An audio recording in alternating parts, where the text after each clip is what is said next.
Salut tout le monde, j'espère que vous allez bien. Je vous retrouve aujourd'hui en vidéo pour vous faire un point lecture sur mes 4 dernières lectures. Donc on commence tout de suite pour que ça ne dure pas trop longtemps. Donc j'ai tout d'abord lu Malenfer, le tome 4, Terre de magie, les sorcières des marais de Cassandra O'Donnell, publié chez Flammarion Jeunesse, avec les illustrations de Jérémy Fleury. J'espère que vous allez bien voir. Donc ce 4e tome est le début d'un nouveau cycle, le premier cycle étant composé de 3 tomes. Il peut se lire indépendamment des autres, même si c'est toujours préférable, bien entendu, d'avoir lu le début. Mais à travers, déjà au début, on a un petit résumé de ce qui s'est passé.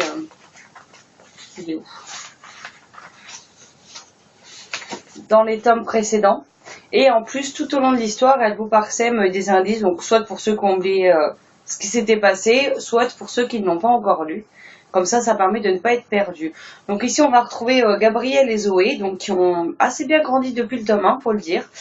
Ils ont quitté le monde des humains où ils vivaient jusqu'à présent pour aller dans les terres de magie.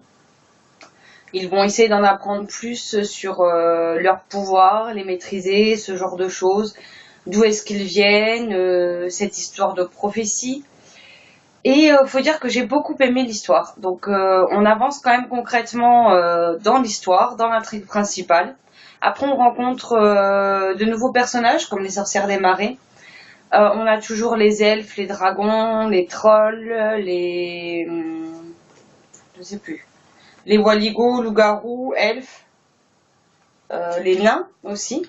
Donc c'est vrai que j'aime beaucoup tout ce mélange de créatures magiques qui sont dans ce roman. Et ça a été vraiment un réel plaisir de me replonger dedans. Gabriel et Zoé sont très fusionnels, très liés, et pourtant, ils ont chacun leur propre caractère. Zoé, elle est plus... comment dire, plus calme, peut-être plus sensible aussi. En temps normal, plus réfléchie que Gabriel, qui est plutôt... il réagit plus à l'instinct en fait. Il est aussi le plus grand. Des fois, il réfléchit pas toujours autant que sa petite sœur. Enfin, ils ont deux caractères bien différents et pourtant, sur bien des aspects, ils sont proches. On a aussi des passages assez drôles, notamment grâce à Elsmar, le dragon de Gabriel, qui a toujours une réplique sarcastique à sortir à tout moment, ce qui m'a bien fait rire à plusieurs moments, ça détend bien l'atmosphère, c'est génial. Après, j'ai aimé retrouver aussi tous les personnages principaux au final, quasiment, du premier tome, qui est à la base des personnages secondaires, là ils prennent une importance encore plus grande. Et les illustrations sont toujours aussi réussies, hein. Je vous en montre 2-3. Donc toujours des illustrations de Jérémy Fleury. Celle-là, je l'aime beaucoup aussi.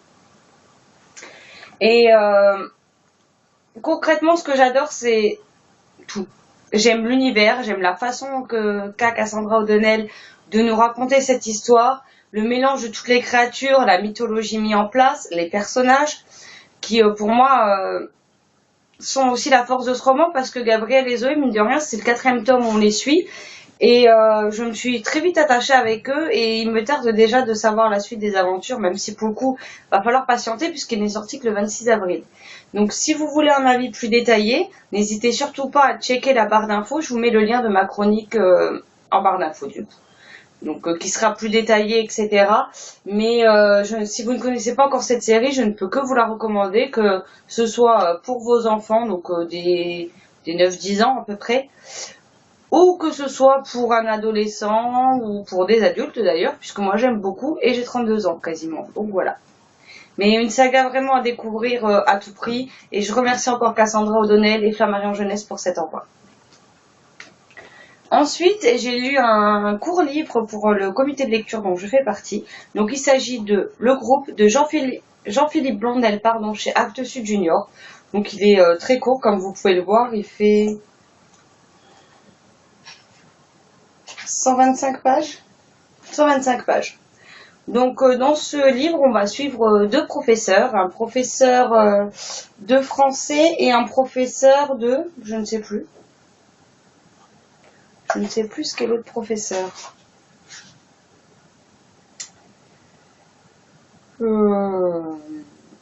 Professeur de philo. Donc, le personnage principal est également écrivain. Et les deux professeurs ont décidé de créer un petit groupe qui se retrouverait à raison d'une fois par semaine, il me semble, pendant 2-3 mois, je sais plus trop. Toutes les semaines, ils vont se retrouver une heure et ils vont faire des petits exercices d'écriture. Donc, mais en petit comité et personne ne sera là pour juger, pour se moquer ou personne ne sera obligé de lire son travail à voix haute s'il ne le souhaite pas. C'est vraiment un moyen d'écrire tout ce qu'on ressent, d'extérioriser tout ça d'une manière tout à fait intéressante et différente de ce qu'on peut faire habituellement. Et donc on va les suivre au fur et à mesure des semaines. Donc il y a 2 professeurs et il y a 10 élèves, si je ne dis pas de bêtises, ou 9. Il me semble que c'est... Non, 10 élèves de terminale, voilà. Et suite à des petits exercices, on va apprendre à les connaître, à les découvrir, les barrières vont tomber, ils vont se livrer à nous au fur et à mesure. Et j'ai beaucoup aimé ce livre. Donc au début je m'étais dit ouais je vais le commencer, on verra bien ce que ça donne. Et au final j'ai été prise dedans, j'ai pas vu le temps passer, je l'ai bouffé en une traite alors qu'à la base j'avais prévu de lire seulement quelques pages avant de faire autre chose. Et au final j'ai pas pu le lâcher et franchement, bon après, j'avoue, il fait 13 € donc c'est un peu cher pour le nombre de pages. Mais si vous pouvez l'emprunter ou ce genre de choses ou le trouver d'occasion, n'hésitez surtout pas parce que c'est vraiment un court roman qui fait du bien.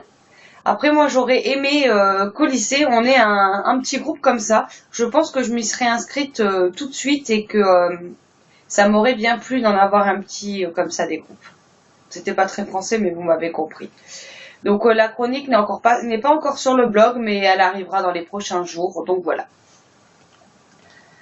Ensuite, je termine par le dernier livre papier et sur lequel je vais passer très brièvement. Et ensuite, je vous parlerai de ma lecture numérique. Donc, j'ai lu Alice au pays des merveilles de Lewis Carroll, donc en texte intégral publié chez Hatier dans leur collection classique et compagnie collège.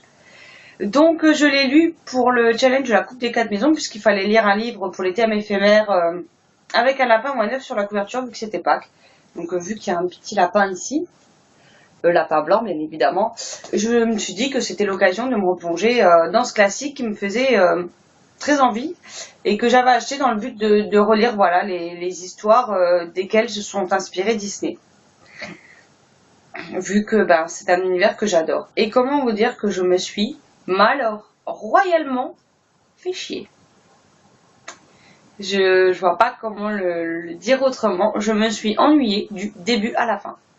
Alors j'ai beaucoup aimé le dessin animé Disney qui au final c'est vrai que même s'il se passe pas non plus 150 000 choses, avec les décors et ceci et cela, ça passe beaucoup mieux. Là, honnêtement, il y a plus d'action, même si j'ai trouvé que l'adaptation Disney était assez fidèle finalement. Mais je sais pas, il se passe pas mal de choses, on rencontre des personnages qui pour moi n'ont pas grand intérêt. Et puis, de toute façon, ils repartent comme ils sont venus, quoi. Alice m'a royalement tapé sur les nerfs. Je veux dire,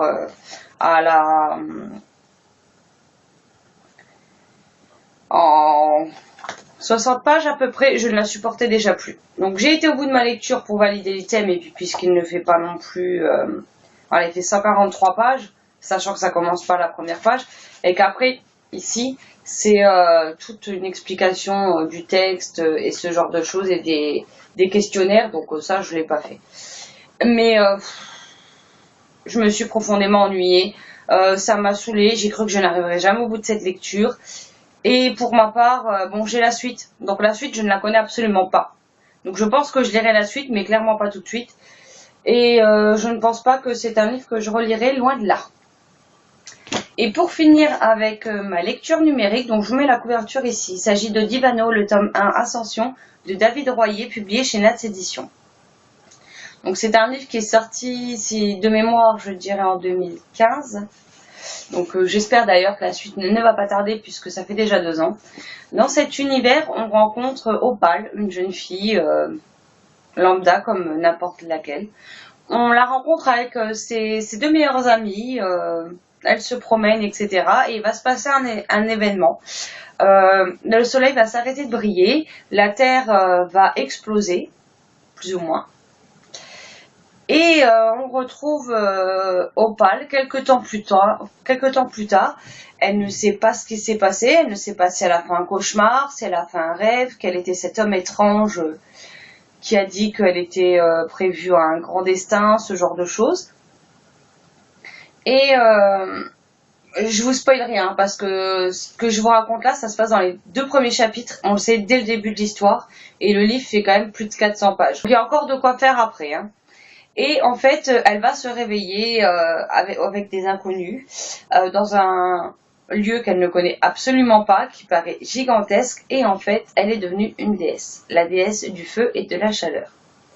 Alors après, prendre les personnes autour d'elle, soit pour des psychopathes, soit pour des tueurs, soit pour des gens qui tiennent une secte, elle va bien devoir se rendre compte que ils ne lui mentent pas, puisqu'ils lui prouvent par A plus B qu'elle est bel et bien devenue une déesse. Seulement voilà, une déesse, c'est bien beau, mais qu'est-ce qu'elle doit faire? Elle doit simplement veiller à ce que la Terre continue de tourner, que le monde ne devienne pas fou, et découvrir comment se servir de ses pouvoirs. Puisque chaque dieu n'a qu'une seule façon d'arriver à gérer ses pouvoirs et à les utiliser. Alors pour certains, ça va être la tristesse, pour d'autres, ça va être la colère, pour d'autres, ça va être encore je ne sais quoi d'autre. Ce sera à Opal de trouver sa façon de gérer ses pouvoirs. On va lui attribuer un mentor qui est mystérieux, gentil, il est assez prévenant avec elle. Mais il cache aussi des choses qu'on découvrira au fur et à mesure. Et encore à la fin du premier tome, on n'a pas toutes les réponses à nos questions le concernant. Je vais arrêter de parler là de l'histoire en elle-même, mais en tout cas sachez qu'elle va découvrir ce monde des dieux, elle va devoir apprendre à vivre avec les autres dieux et les autres déesses, à gérer ses pouvoirs, elle va apprendre des choses qui vont pas lui faire plaisir, qui vont la mettre en colère, qui vont la peiner, et on la suit tout au long de ce cheminement. Après, j'ai beaucoup aimé la mythologie créée par l'auteur. C'est vraiment un univers riche, complet, sans être difficile à comprendre pour autant, parce que l'auteur prend le temps de nous expliquer les choses petit à petit. Il nous bombarde pas pendant 30 pages d'infos et après démerde-toi jusqu'à la fin pour suivre. Non, il le fait progressivement. Et moi qui est, par exemple, bon, c'est pas un récit fantasy, c'est un récit fantastique, mais moi, par exemple, qui ai du mal en fantasy, quand justement on nous bombarde trop de lieux, trop de personnages d'un coup, et justement je suis perdue, j'arrive plus à suivre. Au début, j'ai eu peur de partir dans le même schéma. Et au final, l'auteur fait vraiment ça bien. Il a bien amené les choses. Il a vraiment travaillé son sujet. C'est vraiment plaisant à lire. On arrive à suivre de bout en bout. J'ai pas eu besoin de retourner en arrière. Après, j'ai pris mon temps pour savourer cette lecture parce que j'avais pas envie qu'elle soit bâclée. Les personnages sont vraiment attachants. Il y a un autre personnage par contre avec un caractère qui est vite insupportable en fait. Mais je suis persuadée que par la suite, on apprendra des choses, peut-être pas qui justifieront à 100% son comportement, mais je me dis que si elle est comme ça, c'est qu'il y a peut-être une autre raison par derrière et j'ai hâte de savoir si l'auteur va nous en dire plus dans le second tome. Sachant que c'est une série qui est prévue, je sais plus si c'est en 4 ou 5 tomes en tout. Dans tous les cas, vous regardez la barre d'infos, il y a le lien de ma chronique, et dans ma chronique, je vous dis si c'est en 4 ou 5 tomes. Là, je sais plus trop. J'ai vraiment aimé l'univers et les relations que l'auteur a construit entre tous les personnages. C'est vraiment intéressant, il y a plein de créatures que je ne connaissais pas, qu'on n'a pas l'habitude de voir. On nous parle de sirènes, on nous parle de dragons, on nous parle de centaures. On nous parle de mimes. Les mimes ou les mimis, je sais plus. Les mimis, je crois que c'est. Et tout ce genre de créatures. Après, on a aussi un personnage dont on ne sait au final pas grand-chose, mais qui semble dangereux et qui est bien casse-pied pour le menteur d'Opale. Et j'ai hâte d'en savoir plus parce que les révélations sur les dernières pages me font me poser énormément de questions et j'espère avoir les réponses très prochainement. En tout cas, c'est vraiment un récit que j'ai adoré du début à la fin. Il est passé vraiment à un cheveu du coup de cœur. Il s'en est vraiment fallu de très peu. Et il m'a manqué juste un petit quelque chose et encore je ne saurais même pas vous dire ce que c'est. En tout cas, ça se lit vraiment facilement. C'est pas prise de tête et pourtant on a le droit à un univers riche et complet. Donc le paradoxe est assez intéressant et je ne peux que vous conseiller ce premier tome et j'espère très très vite lire la suite. Donc voilà, c'en est tout pour mon point lecture. Ah oui, j'ai oublié de préciser, pour Alice au Pays des Merveilles, je n'en ferai pas une chronique sur le blog, tout simplement parce que, à part répéter que je me suis ennuyée profondément et qu'Alice m'a agacée, j'ai franchement pas grand chose à dire dessus, tout simplement. Sinon, n'hésitez pas à me dire ce que vous lisez en ce moment, ce que vous avez lu dernièrement, s'il y a des livres qu'il faudrait à tout prix que je découvre. N'hésitez pas à me dire si vous connaissez ces livres, ce que vous en avez pensé ou si je vous ai donné envie de les lire. Maintenant, je vais filer monter cette vidéo et l'uploader pour que vous l'ayez aujourd'hui, donc mercredi, puisque je n'ai pas pu filmer avant.